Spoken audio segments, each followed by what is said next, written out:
Thank you and welcome to the show this morning.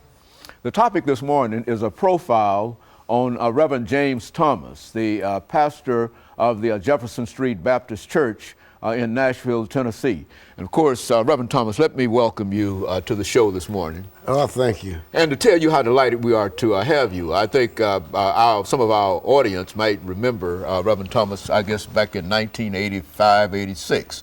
We had an opportunity to talk to you on one of these shows, and you gave us a lot of information. And that's what we want to do today. We call this a profile because we think that you've been here, you've served some 39 years. Yes. And it's just about time for somebody to inquire of you as to how all of this started and what eventually led you to where you are today. And let's talk about your background, your education, some of your experiences that eventually got you involved in some of the things that you're involved in. Well, I was born in Orange, Texas, 1940, and later moved to Beaumont, Texas.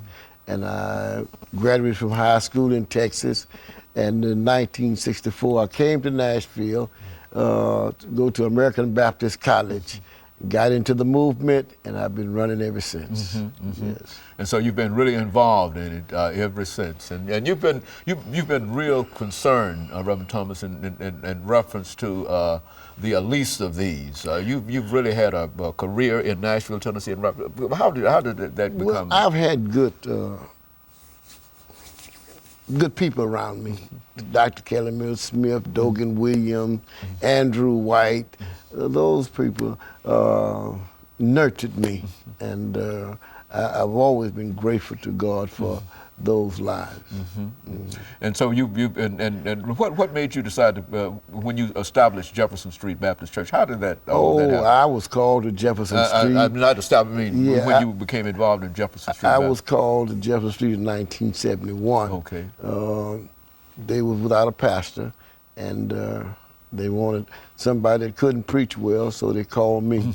And I've been there ever since. They said if I ever learn how to preach, they're going to let me go. Let you go, and so you've been there ever since. Ever since, Very yeah. good. And we know that you are a great preacher, Reverend Thomas. We hear you almost every Sunday on the radio and all around town, and people talk about some of your sermons. And so so sometimes you try to diminish your own significance in terms of what has happened, but you've been involved in a lot of things, and I can personally witness to that because I've been there. You know, I've watched it too. You see, and I don't think your hair is any more gray than my hair. You see, right. so yes, and we understand that. But you know, Reverend Thomas, you've mentioned some of the individuals, and I think we've seen over the last many years individuals like Reverend Kelly Miller Smith and Dogan Williams, who passed quite recently, and Andrew White. Why don't you make some statements in reference to how you saw and how you met Reverend Kelly Miller Smith? Well, Kelly Miller Smith, I looked at Dr. Kelly Miller Smith as one of the prince of preachers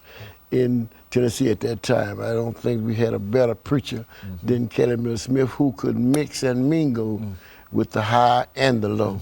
When Jimmy Carter was elected president, he sent for Jesse Jackson.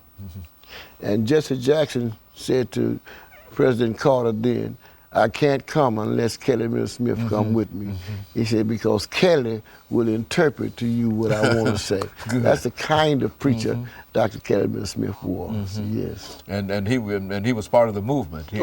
Yes, he was the movement. In fact, at that time, when we wanted some light, we had to look to First Baptist Capitol Hill. That's where everything took place, at First Baptist Capitol Hill, and we waited for Dr. Smith's directions. Now, when we were marching in the 60s, we had T.C. Vivian, James Bevel, all of those fellows, but Kelly was the key man.